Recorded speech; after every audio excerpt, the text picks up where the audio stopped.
We are taking calls through the David Pakman Show Discord, which you can find at davidpakman.com/Discord. Let's go next to Bethany from Oklahoma. Bethany? Oh, can you hear me? Yes, I can. Perfect. I was wanting to talk about gun control, because I hear a lot of my liberal friends talking about banning AR-15s and rifles like that. But the truth is that we don't actually have to ban them. And I only learned about this because of my proximity to the South, essentially.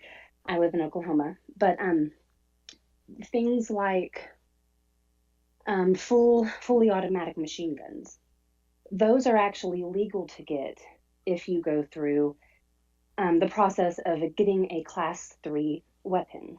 And it's just something I think progressives should talk about more because, like silencers, those are class 3 weapons also.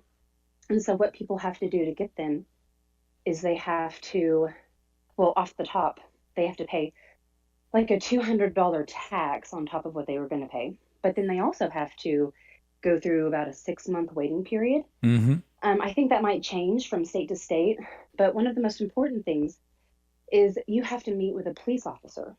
And so you have to be interviewed, and they just ask you, what is your like plan for this?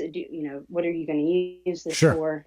And yeah, and I know people who have gone through that process, and it just seems like a really reasonable process for someone to go through who's getting an AR-15 gun. And I know that there are lines blurred between what hunting rifles are and what, the military styled weapons are. And that's where the gun industry does need to be held accountable a little more. They probably need to, not blur those lines as much. But overall, I feel like that is just such a great compromise that the two sides could come to. Because I hear liberals just saying ban them, ban them, ban them.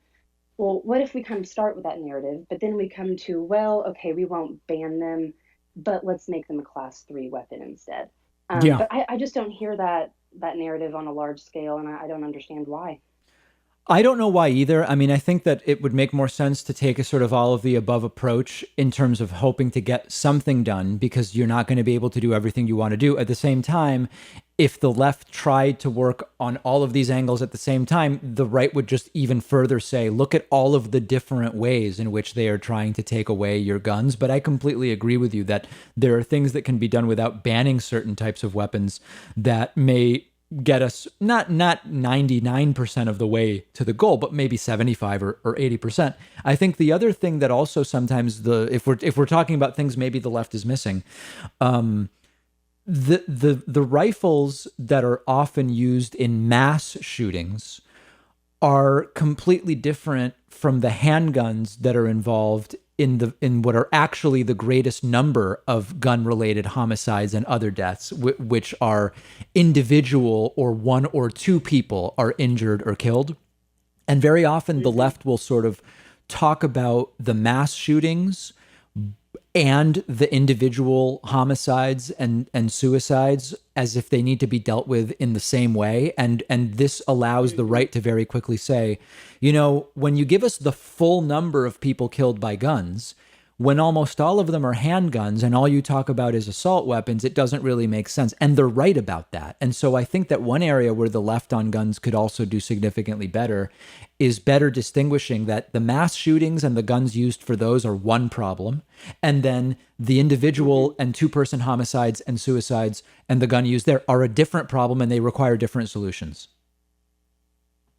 Yep, I totally agree. Um, yeah, I think that handguns, and I don't know all the answers for the handgun problem, but Yeah. I know a lot of it deals with kids not having access to them, um, at such a young age. And when I read some article lately that was talking about when parents are held more accountable for minors getting their hands on guns, and then tragedy resulting from that. Um, yeah, I guess holding parents accountable can can make a difference. I guess that depends on the state. I'm not exactly sure on all that, but yeah, there's definitely work to be done on that side. And you're right. I never really hear the left talk about that either. So Yeah. it's a great point. All right, Bethany, thank you so much for the call. Thank you. All right. Bye. Take care.